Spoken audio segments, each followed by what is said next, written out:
Hello dear students, I am Prabhat Dubey from LPM Public School, Gola Bazar, your BST teacher. And yesterday we were discussing about the scientific technique of Taylor. And the first point of our interest was functional foremanship. It just shows division of labor. As you know that in any industrial unit or manufacturing unit, there are need of some experts who are well versed with all the technological and theoretical knowledge that is needed to be applied. That's why the planning in charge and production in charge. The foremans are divided in four categories in each. So in each manufacturing unit there are requirement of 8 foremans. We studied the classification. Today we will discuss about the specific qualities of each and every foreman. What is the job responsibility and what type of duties are performed by each one. So first one is route clerk. We will first get to know what are the specific features of route clerk. In your book it is given that route clerk, this foreman is responsible to fix up the sequence of steps for performing mechanical or manual job. As you know that in every job or any specified task, there are several steps. So synchronized efforts are needed. If the steps are synchronized, then only we will ensure that there is proper utilization of all the resources. Time and cost management is also associated with this process. If the steps are synchronized in proper manner, there is no loophole, there is no wastage of energy and material. Then only the responsibility of the route clerk is accomplished successfully. Each and every foreman ensure proper utilization of resource and time.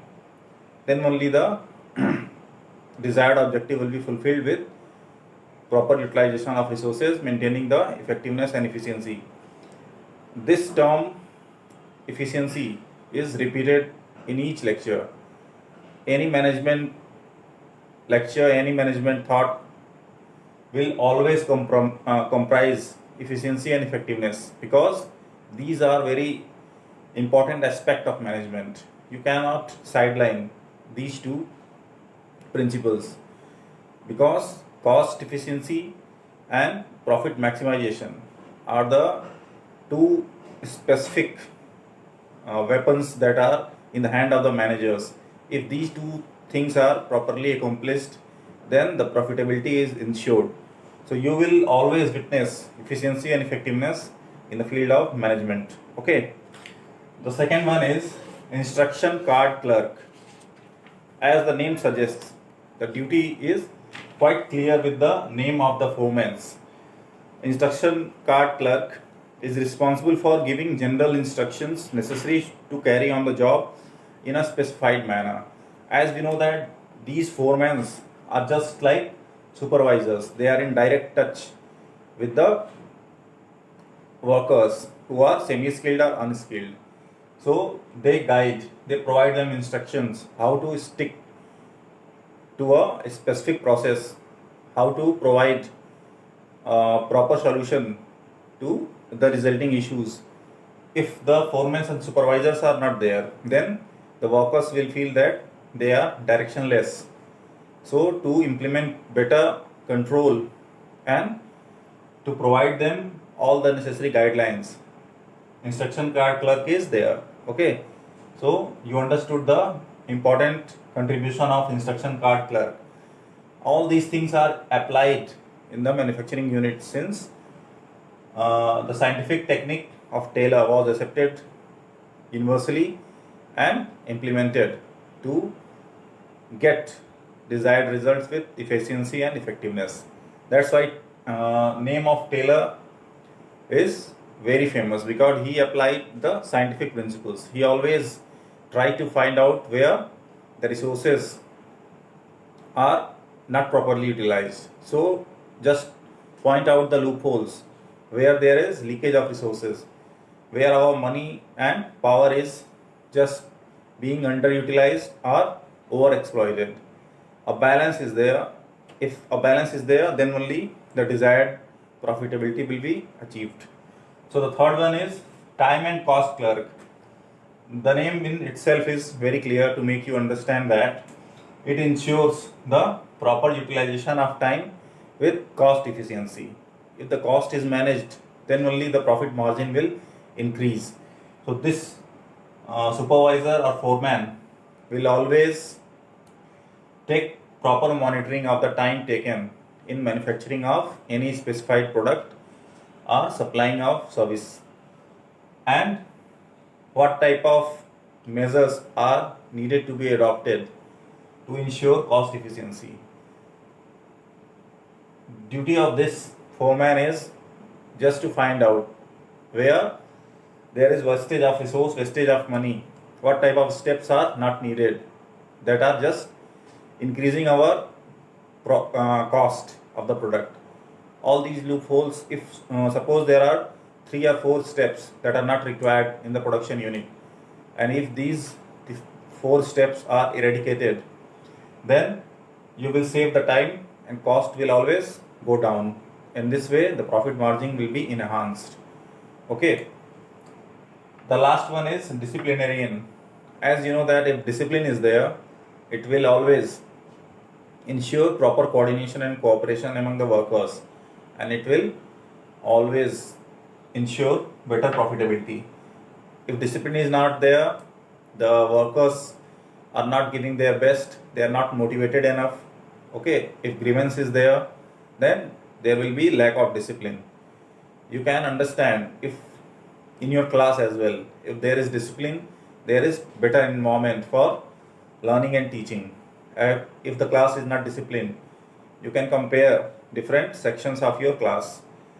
In some class where responsible and good students are there who are providing a proper atmosphere to the teacher for providing them best of their knowledge, and in one class there are some students who are just creating a atmosphere that is not good for learning and teaching.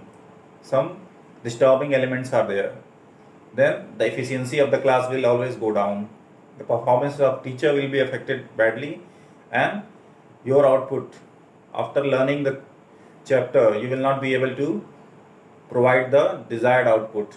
Okay, if the teacher is giving you input and what answers are being written on paper, that is your output. So if better teaching is there, then your results will always be better. So you understood the planning in charge and the 4 foremans. Now we will study the production in charge and the 4 foremans that are coming in its purview. So the first one is gang boss. What is the basic duty, basic responsibility of this gang boss is, gang boss arranges all the machines, tools and other resources required for performance of the job so that there is no delay. Suppose if any specific manufacturing unit is there that is making any metallic boxes or any equipment of iron, different types of raw materials and equipments are required, and if the equipments are arranged in a proper manner, then the worker will always save time. If the equipments are not arranged, it is just kept here and there is wastage of time in obtaining the desired equipment, material, resource, anything. So the duty of this gang boss is always to ensure proper availability of all the equipments, gadgets, raw materials, all the items that are required, all the goods. If it is available under one roof, then you will save the time, and if time is saved, so the team that is producing 10 units in 1 hour, they will produce 12 to 14 units in 1 hour, so the efficiency is increased. Okay, the wastage of time, wastage of resource is minimized. The second one is speed boss. Speed boss assures timely completion of job. So in some foremans you will find that there is some job that are very specific and some are just present in both, because time and cost clerk, he is also ensuring proper utilization of time, and gang speed boss is also ensuring proper utilization of time, synchronization of efforts. Any process that is delayed will always increase the cost because the efficiency of the worker is getting decreased. If efficiency is getting decreased, cost will always getting higher. Okay, if the worker is efficient, then efficiency will always increase and it will be reflected in the balance sheet of the company. If the whole team is efficient, okay, then the target will be achieved with less cost and it will always make the company profitable in comparison to the company where workers are not efficient. So if the manager is taking proper decision and he is providing timely solution to all the grievances of the workers, it will ensure better profitability. Second last is repair boss. Name is in itself clear to make you understand what is the responsibility of repair boss. In manufacturing unit, there are different types of machines.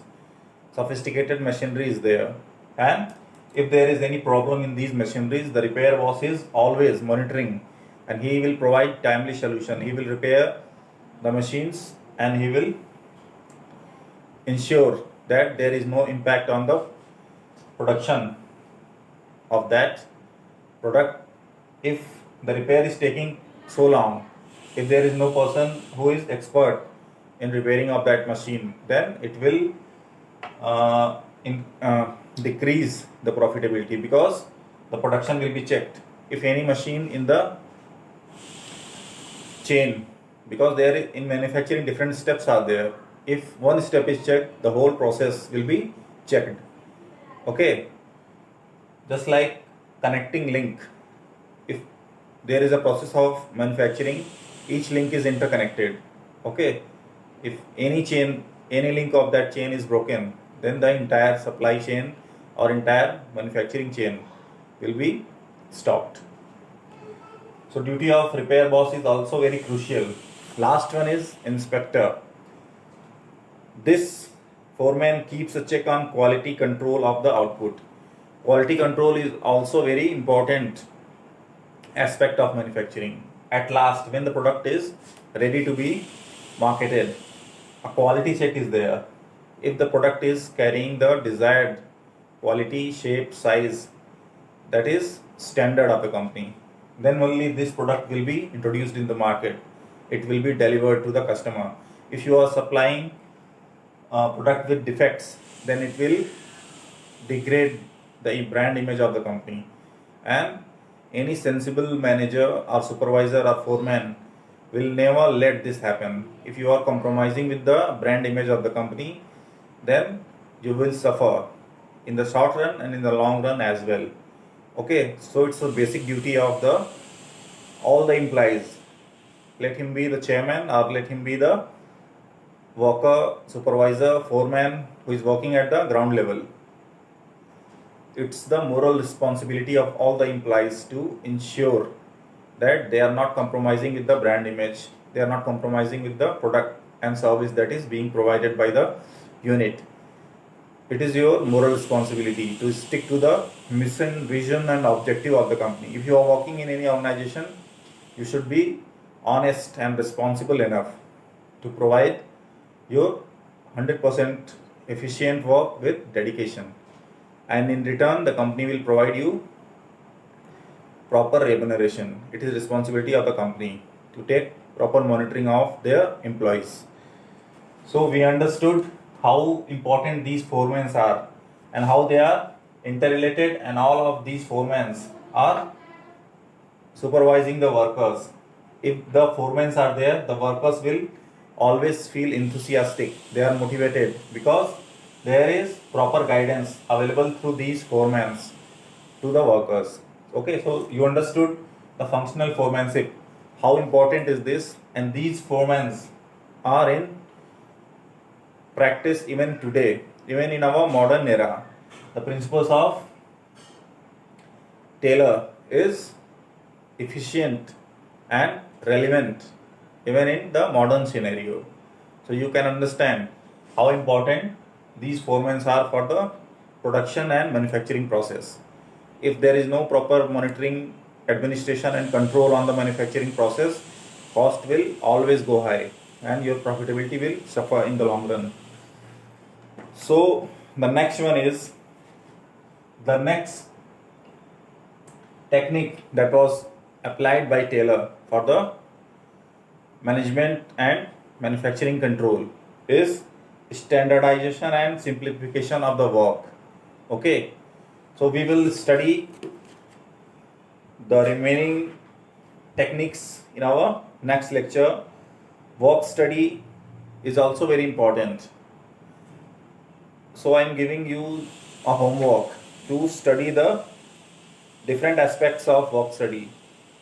There is a classification.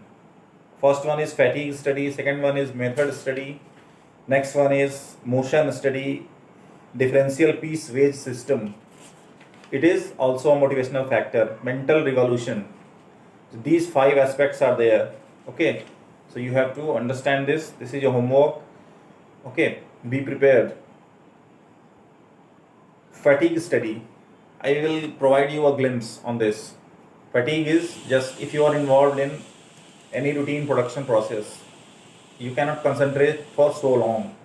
Okay, so if the supervisor is wise enough, intelligent enough, he will provide you rest for short intervals. After 2 hours of working with dedication, he will provide you 10 minutes or 15 minutes break. It will rejuvenate you, it will provide you just to relax, an opportunity to relax, and then you will come back with proper efficiency. And if you are working for 6 hours without any break, your efficiency will always go down. Okay, so if your owner, your boss or your supervisor is intelligent, he will never bother about providing you small interval breaks. Okay, after working 4 hours, if half-hour break is provided for lunch or any type of rest, then it will increase your efficiency. A power nap of 10 to 15 minutes will always rejuvenate you and it will increase your level of efficiency. But in rural areas, the people who are not intelligent enough, who are not properly educated, they think that if you provide a break or 15 minutes interval to the worker, to the employee, then our profitability will suffer. But they are fool. They don't understand the principles of Taylor and Fayol.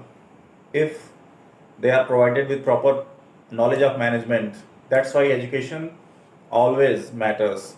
Any person who is well educated, let it be any work, even in agriculture, if the person who is involved in agriculture, if the farmer is educated, he will always implement his knowledge and he will do good in whatever field he is working.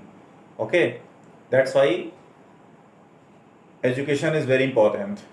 Even if you are not interested in any job, you want to do some business or you want to do any other thing, you want to involve in social work, politics, the educated people will always do good in whatever field he is working. Okay, so with this we are ending this discussion. Tomorrow we will discuss the rest of the techniques of Taylor. Okay, thanks.